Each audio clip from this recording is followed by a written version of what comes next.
નવી દિલ્હી ખાતે ગત તારીખ 10મી ઓગસ્ટના રોજ કેન્દ્રીય ગૃહ અને સહકારિતા મંત્રી અમિતભાઈ શાહની અધ્યક્ષતા હેઠળ national federation of cooperative sugar factory લિમિટેડની સુગર ઇન્ડસ્ટ્રી સેમિનાર યોજાયો હતો,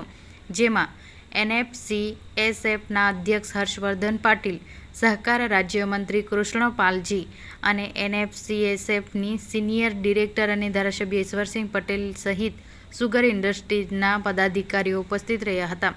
આ કાર્યક્ષમતાના પુરસ્કારો 2022-23 સ્પર્ધામાં દેશભરમાંથી 92 સહકારી ખાંડ ફેક્ટરીઓએ ભાગ લીધો હતો, જેમાં કેન્દ્રીય સહકારી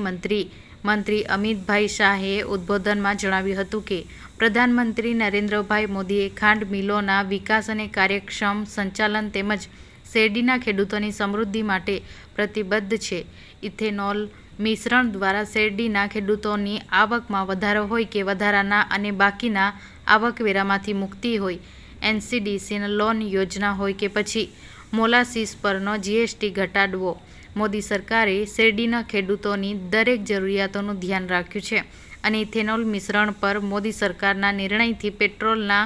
આયાત બિલમાં ઘટાડો થયો, પર્યાવરણમાં સુધારો થયો, ખેડૂતોનો ફાયદો થયો અને ખાંડ મિલના નફામાં વધારો થયો અને દેશની તમામ સહકારી ખાંડ મિલો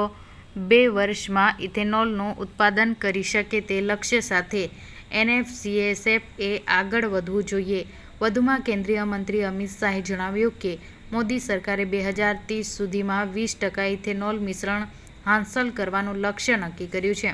અમે તેને 2025-26 સુધીમાં પૂર્ણ કરીશું. ત્યારે આ સેમિનારમાં કેન્દ્રીય મંત્રી અમિતભાઈ શાહે સહકારી બહેનો અને ભાઈઓ સાથે વાર્તાલાપ કર્યા હતા અને તેઓના હસ્તે વિવિધ ક્ષેત્રમાં ઉત્કૃષ્ટ દેખાવ કરનાર 8 સહકારી ખાંડ મિલોને રાષ્ટ્રીય કાર્યક્ષમતા પુરસ્કાર 2022-23 હેઠળ પુરસ્કાર આપવામાં આવ્યો હતો. આ પુરસ્કાર સહકારી ખાંડ મિલની તેમની કાર્યક્ષમતા વધારવા, વધુ વૈકલ્પિક આવકની તક શોધવા, નવીનતાને પ્રોત્સાહન આપવા અને નફો વધારવા માટે પ્રોત્સાહિત કરશે.